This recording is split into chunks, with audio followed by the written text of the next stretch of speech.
My name is Thaddeus Komorowski, and the article I created was over the power of digital portfolios in K through 12 education.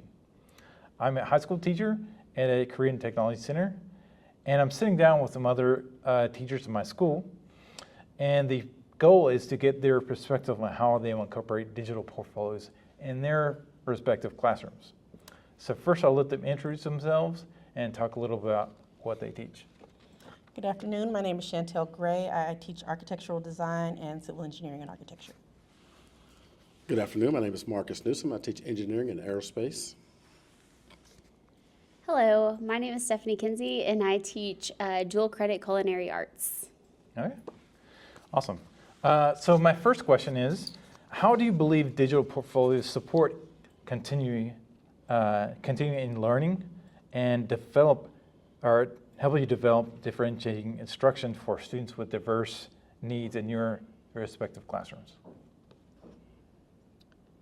I would say that they support continuity in learning because you can truly see the growth from year to year if the students are tracking their work in a portfolio, because they can see where they started off in their intro class, where they end up in Architecture 1, Architecture 2, on through their practicum. So it really kind of lets them see where they started versus where they end up at the end of their high school career. Yeah. And as far as differentiated instruction, with a lot of our projects, I think in most of our departments, we give students some level of voice and choice. So we're able to differentiate. So you're able to see in some of those examples, if I give students an opportunity to create something on the computer, and maybe one student uses one program over another. So they're using something maybe that works better with their strengths, as opposed to using something that I might traditionally use in the field of architecture. All right. Excuse me, I would have to say in engineering, it's really vital that we're able to track our students from the beginning, middle, and end. So, of course, the beginning will be their freshman year, the introduction to the engineering, all the base courses, and of course, then it matriculates to the middle part, their sophomore and junior year, and of course, we end up their senior year in the practicum classes. So if we're able to collaborate all those materials over their high school careers, we can actually have a really nice digital portfolio to be able to showcase what their talents are and how they've grown through the years. Okay. For us, differentiate instructions, the instructions vary because of the level of the courses, the degree of difficulty. Yeah. So, of course, for example, in mechanical engineering and aerospace, those are the high-level classes, so they require a little bit more technical aptitude to be able to accomplish. Okay. In culinary, we do a lot of hands-on activities, so digital portfolios help support that, and it gives us the ability to, like they said, track their progress, and it allows each individual instructor to see where the student starts off at the beginning or where they've ended at the previous year, and whether or not they're actually making progress within the levels. And then it allows us to target specific skills that we can see that they need more help with than others to help bridge those gaps and bring them up. Which makes it really good for diversity and making sure that our students kind of can all get onto the same level and support that ability, and it helps students create a sense of ownership in their own learning so that they can see their own progress and where they've started and where they're getting to. All right, awesome, that's great. So I guess the second question, just talk about how digital portfolios can help the students build a professional identity and then create some career-ready skills. So with the portfolio I have my students put together, it's not just a body of work, it also incorporates their resume. I typically have them do a cover letter, and then they actually create a site. So it's more than just, like I said, that body of work that we're looking at. It's really kind of the whole student. I also have my students create a business card that actually has QR code linking to that digital portfolio. Yes. So it's kind of a full circle experience. So they get practice with actually doing those job interviews, practicing their elevator speech, and then actually, having that card ready so they could hand that to someone when they're out there potentially meeting someone at a networking event or something of that sort. So it helps them with those opportunities. So in our class, we kind of take a little different twist to it by building relationships. In order to build relationships, you have to be able to communicate. So we all start off with the elevator pitch, which is similar to Mrs. Gray as well. That's the entire BRJ. So we start that off their freshman year, and then we continue it throughout their high school careers. In addition to that, when they're out networking, in order to be able to exchange good information, business cards are kind of fading away. So we do a digital business card that we've adapted this past school year, and it works fairly well. So they just have a QR code. The customer, the potential person they're going to be interacting with, they will pull out their phone, and there's a scanning barcode that they use, and all their contact information goes to that person's phone. So that kind of eliminates the paper process. Yeah. So our world is kind of going that way, as we all know.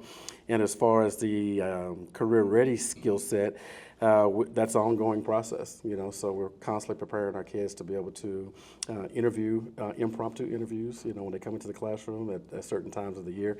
They know that they're going to be prepared to be able to answer specific questions.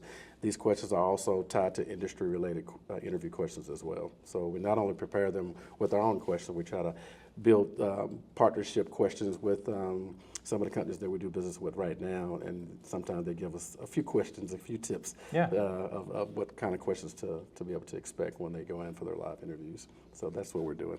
That's good. For our kids in culinary, like Ms. Gray said, it helps them create a brand, a personal brand and professional presence. And we also kind of have a slightly different take. Our students also, we have them create a LinkedIn profile. So in addition to creating a digital portfolio in Canva, they also we use their LinkedIn for their website, and we ask the students to go and actually network on LinkedIn with professionals in the industry that they want to go into. And we have them post pictures of their work on both their portfolio and on LinkedIn. And so it allows them to not only do their classroom stuff, but also whenever they participate in CTSOs, which for us, that is a CTSO is a career and technical student organization.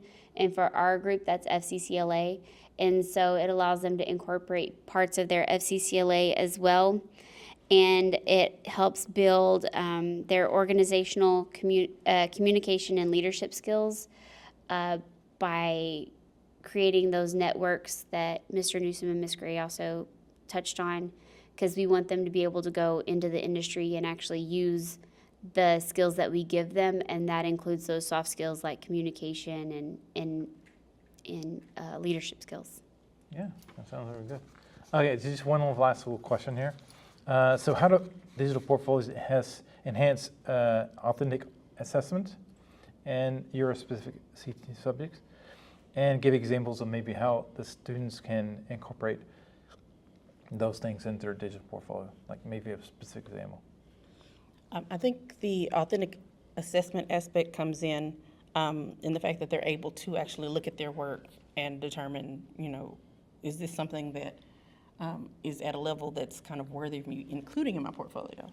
Yeah. Sometimes we'll see some of those examples where the student started on something and maybe they didn't finish a project for whatever reason, or they finished it and maybe they rushed at the end, so they kind of recognize, okay, this maybe isn't the best representation of the work that I've done while I've been in this class. So it really gives them an opportunity to reflect on some of those successes they've had in class, so they can kind of put their best foot forward when they put their portfolio together. Yeah. And then examples of student work. So in architecture, it's a very visual field and profession. So examples of work that they put in our portfolio, we have a framing assignment where they learned how to create a residential framing project. They build models based on architectural styles.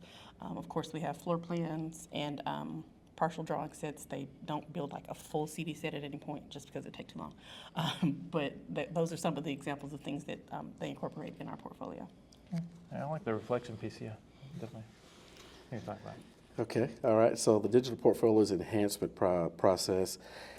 So we collaborate a lot in engineering. So we want to show our students how to work individually, okay, and then collaborate with a group of team members. Because of course, in the real world, that's exactly how it is. Unfortunately, they get a chance to fortunately, they get a chance to choose on this level, but on the professional world, you don't get a chance to choose a lot of Yeah. times, you know. So we put a lot of time into working individuals so they can use their own thought process, okay, and then they collaborate collectively with a team using a design process.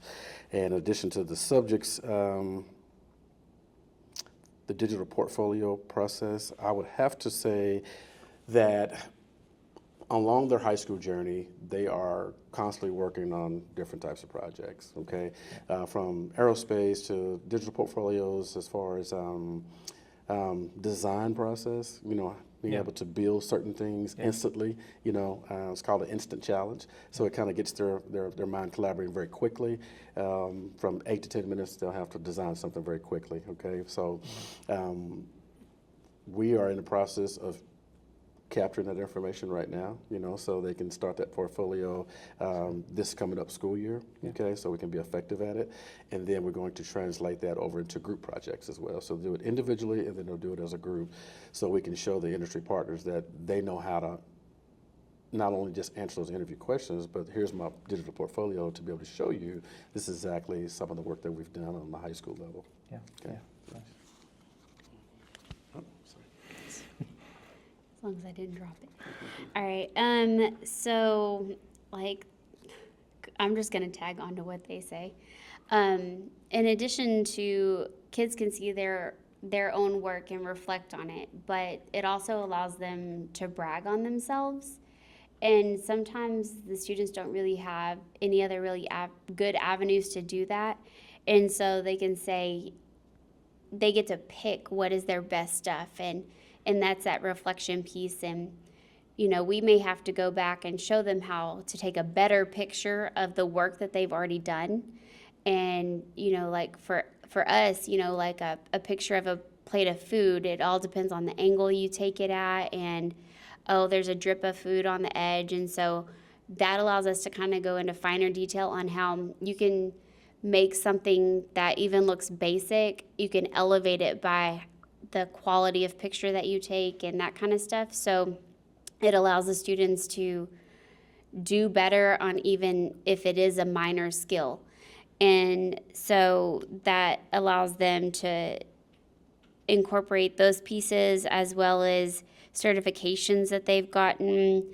It allows them to show how they do all aspects of culinary, not just the cooking portion or the food portion, but they can also show, you know, I created this recipe and this is what the recipe looks like, and this is how I've used math in this, and it gives them a chance to showcase all of the skills that they pick up in culinary, not just the cooking part. And then it allows us to use that as an evidence-based assessment tool, you know, to make sure that we're actually teaching our students what they need to know for when they leave our program, because it gives us the ability for us to reflect on the students as a whole, not just individually. All right. Yeah. Okay, that's pretty much the last question. So I really appreciate your time, kind of thing, and just talking a little bit about your classes and how they can apply. Okay. I appreciate it. Thank you very much. Thank you. Yeah. Thank you very much. All right.